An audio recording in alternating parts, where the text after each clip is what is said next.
네, 이슈 플로우 시간입니다. 1월 10일 파월 연준 의장의 연설을 앞두고 시장이 FOMC 위원들의 입을 주시하고 있는 상황이죠. 주말 동안 미국의 고용 지표가 발표된 가운데 임금 상승률은 둔화되고 고용 시장이 견조하다는 결과가 나오면서 미증시가 상승 마감했습니다. 이런 가운데 올해 FOMC 회의에서 투표권이 있는 총재들부터 먼저 살펴보도록 하시죠. 네, 뉴욕은행의 존 윌리엄스 총재, 그리고 시카고은행의 에반스 총재, 그리고 필라델피아 은행의 패트릭 하커 총재, 댈러스 은행의 로키 케이 로건 총재, 미니애폴리스 은행의 닐 카시카리 총재가 있습니다. 여기서 새롭게 1월 9일부터 임명되는 오스틴 굴스비는 연준의 비둘기파인 에번스가 시카고 연준 의장직에서 물러나고 이 뒤를 이어서 새롭게 임명된 인물인데요. 투표권은 2025년부터 시작될 예정이며 버락 오바마 미국 행정부에서 백악관 경제 보좌관을 지낸 바가 있습니다. 관련해서 오바마 노믹스를 함께 설계한 바가 있는데요. 매파와 비둘기파 위원들의 발언들 함께 잘 체크해 보시면 좋겠고요. 그럼 이어서 오늘의 이슈 공개해 보도록 하겠습니다. 네, 오늘의 이슈는 미국의 고용 지표인데요. 보다 자세한 내용은 김영일 전문가와 이슈 플로우 통해서 살펴보도록 하시죠. 네, 한국 시간으로 지난 금요일 저녁이었습니다. 그때 관련해서 고용 지표가 나왔었고요. 그 이후로 이번 주에 또 목요일 날 소비자 물가 지표 CPI가 예정되어 있습니다. 그래가지고 저희가 먼저 좀 대응을 좀 해보자 이런 관점에서 오늘 김영일 전문가에게 요청을 좀 드렸습니다. 안녕하세요. 네, 안녕하십니까. 네, 오늘의 주제 공개하겠습니다. 자, 미국의 고용 지표. 우리가 우선 고용 지표를 왜 봐야 되냐? 연준에서 하도 이거 갖고 얘기만 하니까 이것만 갖고 있죠. 네. 그러니까 요즘은 지표에 따라서 이렇게 많이 움직이고 있습니다. 그래서 좀 더 구체적으로 나눠봤습니다. 세 가지로 나눠봤는데요. 자, 첫 번째 플로우가 되겠습니다. 임금 상승 둔화. 그러니까 회사에서 직원들한테 주는 돈이 좀 더 상승세가 좀 줄어들었다는 점. 네. 그리고 경기 침체. 그리고 두 번째는 파월 의장의 입과 소비자 물가 지수. 맞아. 세 번째는 시나리오별로 대응해야 된다라는 건데요. 뭐 시나리오 다 알고 있으면 어떻게 나오는 상관 없을 것 같긴 합니다. 첫 번째 내용부터 볼까요? 네, 일단은 주말간에 미증시가 상당히 좀 좋은 모습을 보여줬죠. 네. 네, 다우지수가 이제 2% 넘게 올라가는 이제 그런 모습을 보여줬고, 역시나 이제 다시 한번 연착륙에 대한 그런 기대감이 좀 왔다고 볼 수가 있을 것 같습니다. 네. 그래서 연착륙이 다시 한번 이제 올라왔었던 그러한 기대감은 역시나 이제 뭐 이미지를 한번 같이 보면서 이야기를 해볼까요? 예. 네. 자, 지금 현재 이미지를 보게 되면 이 그다음 이제 우 해가지고 지금 현재 이 비농업 인구에 대한 어떤 증가율, 그다음에 실업률에 대한 그런 이제 표입니다. 그러면서 실업률이 3.5%가 나왔어요. 예, 네, 당초 예상되었었던 거는 이제 3.7%였던 거거든요. 그러면 실업자가 거의 없나 봐요. 네, 실업자가 이제 어느 정도 줄어들었고, 그 다음에 비농업 고용 지수 같은 경우에도 지금 이제 예상치가 한 18만 명에서 한 20만 명 정도 됐거든요. 네. 그런데 22만 3천 명이 나왔습니다. 그러면은 실질적으로 사실 고용 지표 수치상으로는 증가를 했다라고 봐야 될 것 같거든요. 그렇죠. 그러면 이제 우리가 좀 봐야 될 게 연준이 저번 달부터 사실 CPI는 그렇게 좀 중시하지는 않았습니다. 중요하게 보지 않았고 중요하게 봤던 게 이 고용 지표였거든요. 그래서 이 난리군요. 그렇죠. 그러면서 고용 지표를 중요하게 봤으니까 고용 지표가 견조하면은 경제가 탄탄하다라는 뜻이 되고 네. 경제가 탄탄하게 되면은 항상 이 경제가 이 안전하다라는 부분은 강한 긴축의 또 어떤 원인이 되기도 합니다. 그렇죠. 네, 예. 그렇기 때문에 이제 연준에서는 CPI보단 고용 지표가 더더욱 중요하다. 고용 지표가 최근에 잘 나오고 있기 때문에 네. 강한 긴축해도 된다. 경제 튼튼하다. 이런 식으로 이제 이야기를 한 거거든요. 예. 그런데 이번에도 사실상 수치상으로는 고용 지표가 사실 이제 상당히 강하게 나왔습니다. 그런데 다음 표를 보게 되면 역시나 이제 중요한 부분일 것 같아요. 결국에는 돈이 중요한 거잖아요. 맞아요. 예, 이 비용이 중요한 거기 때문에 임금 상승률을 보게 되면은 전월 대비 플러스 0.3%, 예상치가 0.4%였는데 조금 이제 하회하는 모습을 보였고 예. 여기 중요할 것 같아요. 전년 대비 4.6%의 상승률이 나오면서 네. 예상치보다 0.4% 하회하는 모습을 보였다라는 점. 그러면은 이제 예상했던 비용보다도 이 임금에 대한 비용이 적게 나갔다라는 것을 의미를 하거든요. 그렇군요. 그러면 수치상으로는 어느 정도 이게 이제 이 일자리는 증가했고 실업률은 줄어들었다라고 하더라도 결국에는 각 기업들이 계속적으로 비용 절감을 위한 그런 노력들을 많이 하고 있잖아요. 네. 그러한 이 전략들이 어느 정도 좀 통하게 되면서 이 경기 침체 구간에서 기업들이 그래도 비용을 어느 정도 이 임금 쪽에서 좀 줄여 나가고 있구나라는 그런 부분들이 어느 정도 좀 작용을 한 것 같습니다. 네네. 그러면서 이제 시장에서 이 부분에 이제 주목을 하는 거죠. 시장의 임금 상승률에 이제 주목을 하면서 네. 지금 현재 이제 임금 상승률이 줄어들게 되면 결국에는 이제 고용 시장에 약간 위축이 된다라는 뜻이 되잖아요. 그렇죠. 고용 시장이 위축이 된다라는 말은 결국에는 경기 침체가 되기 때문에 고용 시장이 위축이 되는구나. 그렇죠. 그러면은 지금 현재 상태에서 연준이 아무리 이 강한 긴축에 대한 스탠스를 내보인다라고 하더라도 이에 대한 부작용에 대한 이야기는 계속적으로 좀 시장에 많이 나오고 있습니다. 그러면서 연준이 사실 여전히 욕을 많이 먹고 있어요. 그렇죠. 지금 현재 이렇게 경기 침체가 심화되고 있고 긴축에 대해서 이제 부작용이 나오고 있는데 언제까지 그렇게 좀 강하게 나갈 거냐 이런 네. 식으로 좀 욕을 많이 먹고 있는 그런 상태이기 때문에 연준에서도 슬슬 이제 어느 정도 이 연착륙에 대한 어떤 기대감들 그 다음에 올해 말쯤 되면 또 금리 인하에 대해서 한번 좀 언급해주지 않을까 하는 그러한 기대감들이 조금씩 나오고 있는 것 같습니다. 네. 그러면서 이제 다시 한번 뭐 시장의 이 피크 아웃에 대한 기대감이 조금씩 이제 나온 것 같아요. 그런데 이제 중요한 부분은 무엇이냐?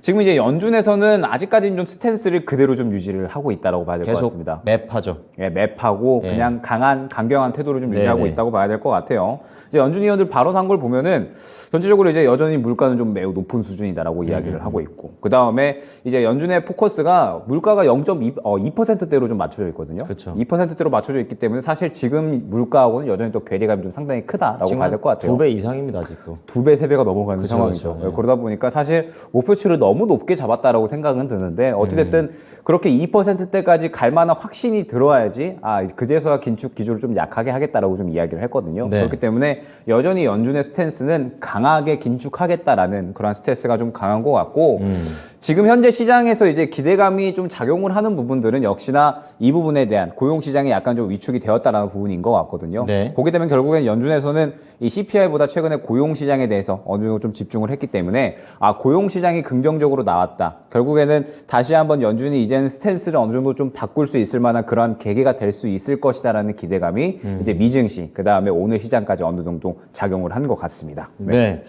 자, 어쨌든 절대치 물리적으로는 계속해서 미국 시장은 뜨겁고 일을 그만둬도 빨리 또 일을 잡을 수 있고 또 이런 상황인데 주는 돈이 좀 적어졌답니다. 이제 이런 거에 따라서 시장에서는 그쪽으로 또 해석을 많이 했던데요. 두 번째 플로우 넘어가 보겠습니다. 두 번째 같은 경우에는 또 파월 의장의 입 그리고 이제 CPI와 관련된 그런 내용들을 좀 체크를 해보겠는데 이 부분은 또 어떻습니까? 네, 일단은 이 부분이 좀 가장 중요한 부분일 것 같아요. 저는 사실 파월 의장의 입이 지금 현재 시장에서는 가장 또 중요한 부분이 아닌가 생각이 되거든요. 그렇죠. 예, 사실 뭐 CPI에 대한 부분도 그 다음에 뭐 이번에 나온 고용 지표에 대한 부분도 파월 의장이 어떻게 해석하느냐에 따라서 시장이 위로 가느냐 아래로 가느냐 이 부분이 좀 나뉘어질 것으로 생각이 됩니다. 해석이 중요하죠. 예, 그러면서 이제 이 고용 지표가 긍정적으로 나오기는 했지만 너무 기대할 만한 부분은 아니다라고 이제 생각이 되고 결국에 이제 이 내일 현지 시각으로 파월 의장이 또 이제 연설을 할 예정에 있습니다. 네. 네, 그러면서 이제 이 파월이 과연 어떻게 발언을 하느냐 이 부분. 과연 이제 이 시장에서 12월까지 CPI가 계속적으로 좀 안정적으로 나와주고 있죠. 그쵸. 그 다음에 CPI는 중요한 게 아니다. 고용 지표가 중요하다라고 했는데 고용 시장까지도 지금 위축되는 그런 모습을 보여주고 있습니다. 그러면은 결국에는 경기 침체에 대한 부분들이 완전히 눈앞까지 왔다라고 봐야 될 것 같은데 이러한 상황에서 과연 언제까지 파월 의장이 기존의 강경한 태도를 좀 유지할 것이냐. 그러면서 내일 이제 이 발언을 할 때 과연 이 앞으로의 어떤 이 스탠스에 대해서 과연 피봇 저당성을 어느 정도 좀 얘기를 해주느냐. 이 부분이 중요할 것 같습니다. 네네. 결국에 이제 전체적인 이 파월이 집중하던 그런 이제 지표들이 이제는 이 경기 침체에 대한 부분들 현실화가 되게끔 그렇게 다가왔기 때문에 어느 정도 스탠스의 변화에 대한 기대감은 분명히 좀 있다라고 생각이 되거든요. 예. 때문에 결국에 이제 내일의 발언이 좀 가장 중요할 것 같고 지금 현재 시장은 미리 좀 움직일 필요는 없다라고 생각이 됩니다. 그러면 발언 듣고 나서 움직여도 늦지 않나요? 지금 현재 상태에서는 그렇다라고 예, 보고 예. 있어요. 결국 이제 우리가 작년 시장부터 한번 생각을 해보면 네. 항상 기대감과 그 다음에 실망감이 좀 공존을 했었던 그런 시장이었거든요. 기대감 차올라 때 막 올라왔었다가 네. 그러다가 이제 실망감 다시 한번 또 차오르면은 어느 정도 상한선에 부딪혀서 또 순식간에 차익 실현 날아버리는 장이 좀 반복이 됐었잖아요. 네. 저번 달도 마찬가지로 2,500포인트 코스피 기준 2,500포인트까지 기대감이 차올랐었다가 그 구간에서 다시 한번 또 차익 실현이 나오면서 실망감이 좀 작용이 되는 그러한 장세가 좀 반복이 되었었습니다. 네. 그러면서 지금 현재 구간도 결국에는 연준이 이제는 피봇 해주지 않을까라는 그런 기대감이 또 차오르고 있는 거거든요. 그러니까 여기서 말하는 피벗은 금리를 좀 인하해주는 그렇죠. 완전 반대인 정책의 거죠. 전환이 되는 전환이 예, 되는. 그러한 것들인데 그러한 기대감이 이제 슬슬 차오르고 있다 보니까 시장이 올라가는 건데 결국엔 내일 또 파월이 아직 그렇게 할 때 아니다. 네. 지금 현재 물가가 여전히 높은 상태인데 네. 너무 섣부르게 결정할 구간 아니다라고 하면 또 실망감이 차오르면서 시장이 하락할 수가 있거든요. 때문에 일단은 결국에는 내일의 결과를 보고 움직여야 되지 않을까 생각이 되고 네. 뭐 이번 주에 또 CPI가 예정이 되어 있습니다. 이제 CPI가 조금 이제 예정이 되어 있으면서 과연 또 CPI가 이번에 또 어떻게 나올 것이냐 이런 부분들도 예측치가 좀 나오고 있죠. 그런데 결국에는 저는 뭐 CPI도 마찬가지로 단기적인 방향성이 되지 않을까 생각이 됩니다. 0.5를 예상하고 있고 코어 CPI가 0.48 정도를 지금 노리고 있는 모습 나오고 있네요. 그런데 이제 뭐 네. 밑에 부분에 이제 전체적으로 예상치다라고 이제 생각을 해주시면 될 것 같은데 결국에 지금 중요한 부분은 예. 네, 파월 의장의 발언이 중요하다라는 부분이 이제 중요할 것 같아요. CPI가 더 낮게 뭐 3개월 연속 이제 어떤 뭐 예상치를 하회하는 모습이 나온다라고 하더라도 네. 결국에는 파월 의장이 이 부분에 대해서 여전히 물가는 높은 수준이다라고 한다면 굳이 시장은 반응을 긍정적으로 할 필요가 없다라는 뜻이 되겠죠. 때문에 그렇죠. 일단은 CPI가 만약에 긍정적으로 예상치보다 낮게 나온다라고 하더라도 결국에는 이 파월 의장의 발언이 중요할 것이고 만약에 내일 파월 의장이 어느 정도 발언을 긍정적으로 한 상태에서 이제 이번에 나오는 CPI가 또 예상치보다 하회하는 모습이 나온다. 예. 그러면은 시장은 상당히 좀 긍정적인 모습이 나타날 수 있을 것으로 생각이 되거든요.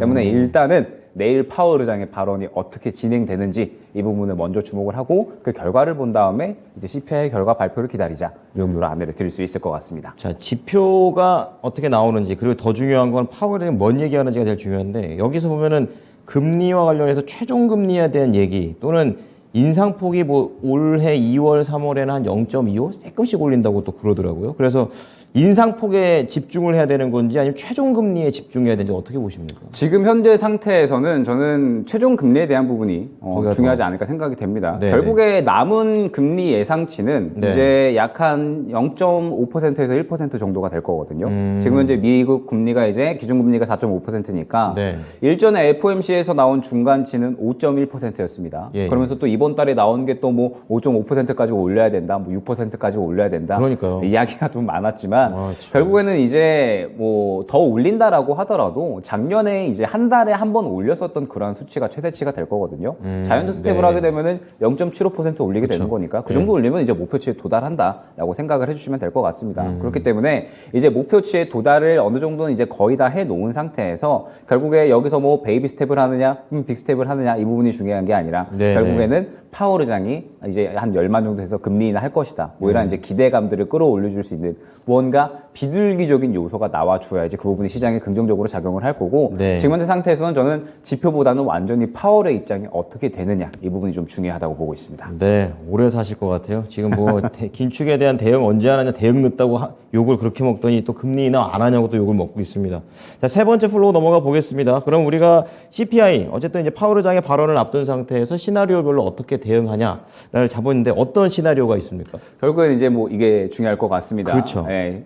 파월이 만약에 이제 긍정적으로 발언을 할 경우, 이제 네, 그렇지 네. 않을 경우에 대해서 어느 정도 좀 이야기를 해야 될 것 같은데, 결국에 이제 결론적으로 다시 한번 정리를 해보면, 연준의 스탠스는 여전히 물가를 2%대로는 가져가겠다라고 이제 이야기를 하고 있습니다. 네. 그러면서 주말간에 나온 연준 위원들의 발언들만 보더라도 여전히 물가는 높은 수준이다. 그러면서 지금은 전혀 피봇에 대한 기대감을 갖지 말아라라고 이제 이야기를 하고 있거든요. 네. 그 말은 무엇이냐? 지금 현재 연준은 계속적으로 좀 겁을 먹어 있는 상태고 계속적으로 강한 어떤 기조를 좀 유지하겠다라고는 표면적으로 나와 있는 상태입니다. 네. 아직 전환에 대한 기대감은 그렇게 뭐 크지는 않다고 보고 있거든요. 때문에 일단 지금 현재 상태에서 파월 의장이 과연 이제 내일 어떻게 발언할 것이냐 이 부분을 좀 주목을 하면서 저는 이제 중요한 게 무엇이냐라고 했을 때 우리가 사실 파월 의장의 어떤 발언에 대해서 여태까지 기대감과 우려감들을 계속해서 가졌었지만 예상대로 진행이 됐다라기보다는 그냥 계속 좀 강하게 좀 진행을 했었잖아요. 그랬죠. 기대감이 차오를 때마다 이제 연준에서는 계속해서 좀 강하게 발언을 했었기 그 때문에 기대감을 찍어 눌렀죠, 계속. 그렇죠. 예. 찍어 눌렀기 때문에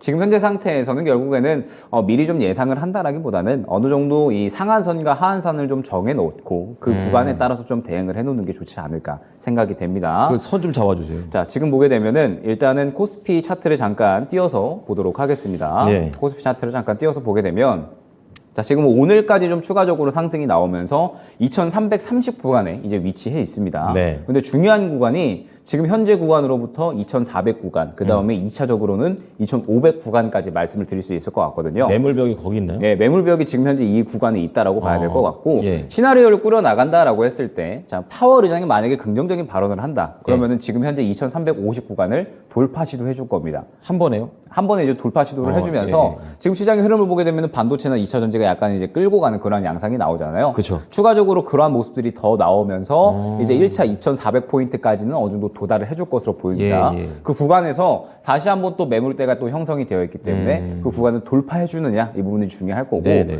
결국 이제 2차 2,500포인트까지 뚫어주느냐 이 부분이 중요할 것 같은데 이 부분을 뚫어주려면 저는 FOMC까지는 또 기다려야 된다. 2월까지. 네, FOMC 결과가 예, 예. 어떻게 진행이 되느냐 그 부분이 중요할 것 같습니다. 네. 그렇기 때문에 일단은 내일의 발언 그 다음에 CPI까지 봤을 때 이 부분들이 긍정적으로 이루어진다라고 하면 반도체와 2차 전지 이러한 기술주들이 조금 더 이제 상승을 이끌면서 2,400포인트까지 돌파 시도를 해줄 것으로 보여지고 네. 여기에 추가적으로 지금 이제 네이버나 카카오 같은 성장주들 또 네. 긍정적인 상승 보여주고 있거든요. 이러한 상승까지 같이 보여주면서 1월 달에 말씀드렸던 또 중소형주 순환매까지 같이 나와줄 것으로 이게 가장 생각이 됩니다. 베스트군요. 예. 네, 베스트의 그림이다라고 생각을 해주시면 될 것 같은데 예. 만약에 파월 의장이 부정적인 발언을 한다라고 예. 했을 때에는 이제 바로 내일이겠죠. 그럼 내일까지는 기대감으로 한 2,359간 왔다 갔다 하다가 꺾이게 될 겁니다. 그러면 하단선은 2,200포인트다라고 생각을 해주시면 될 것 같아요. 네. 그러면서 2,200포인트까지 갔을 때에는 지금 최근에 상승 나오고 있는 기술주나 성장주들에 대해서 차익 실현이 나오게 될 겁니다. 너무 반대네요. 네, 차익 실현이 나오게 될 건데 네. 다만 동일한 점은 1월 달에 중소형주 순환매는 계속될 것이다라는 점. 결국에는 이제 핵심적인 부분이 시장이 올라가든 하락하든 저는 나쁘지 않다라고 보고 있는 게 네. 결국에 중소형주 순환매는 지속이 될 것이기 때문에 그렇다라고 생각을 해주시면 될 것 같아요. 그러면서 이제 FOMC까지는 결국에는 시장이 엄청나게 크게 올라간다라거나 혹은 이제 뭐 엄청나게 하락을 하지 않고 정확하게 한 2,200에서 2,400, 500 정도까지 박스권을 설정을 한 다음에 그 정도 구간에서 왔다 갔다 하다가 이제 FOMC 결과에 따라서 더 위로 가느냐 아니면 조금 더 이제 바닥을 좀 잡아주느냐 이렇게 좀 움직일 것 같습니다. 그러면서 오늘 좀 흐름을 보게 되면 참 또 리오프닝 관련된 종목들이 또 움직이더라고요. 그렇군요. 예, 중국 코로나 리오프닝 관련된 종목들이 말했죠. 예, 저희가. 다시 한번 이제 화장품이라든지 혹은 이제 뭐 게임주라든지 이러한 종목들이 또 움직이는 모습을 확인을 했습니다. 네. 사실 오늘은 실질적으로 종목이 이렇게 많이 움직이지 않았거든요. 내일 파월 의장 발언이 있기 때문에 약간 눈치 보기 장세였던 것 같은데 대형주들이 이제 상승이 나오면서 종목들 사실 그렇게 순환이 많이 나오진 않았습니다. 그런데 네. 그나마 좀 순환이 나오고 있던 수급이 들어가던 게 화장품 쪽, 게임 쪽, 중국 리오프닝 관련된 종목들이었다라는 점이 중요할 것 같아요. 네. 그렇기 때문에 결론적으로 말씀을 드리면 지금 현재 이제 지표가 고용지표가 긍정적으로 나오기는 했습니다. 다만 중요한 점은 파월 의장의 발언이 될 것이다라는 부분이 중요할 것 같고 파월 의장의 발언이 어떻게 되든 일단 1월 달은 상한선과 하한선은 어느 정도 정해놓고 움직일 것 같습니다. 그리고 어떤 시나리오가 나오든 간에 1월 달은 중소형주가 이끄는 순환매 장세가 될 거기 때문에 우리는 하던 대로 이 중소형주 순환매 쪽에 좀 포커스를 맞추어서 진행을 하면 되지 않을까 생각이 됩니다. 네. 지수에 따라서 연동되는 종목을 갖고 계신 분들이 오늘 시나리오 얘기를 들으면 딱 좋을 것 같고요. 하지만 김영일 전문가는 오르든 내리든 노는 곳이 다르다라는 부분을 말씀드리면서 중소형의 시간을 계속해서 즐겨보도록 하겠습니다. 자, 지금까지 이슈플로우였습니다. 고맙습니다. 네, 감사합니다. 네, 김영일 전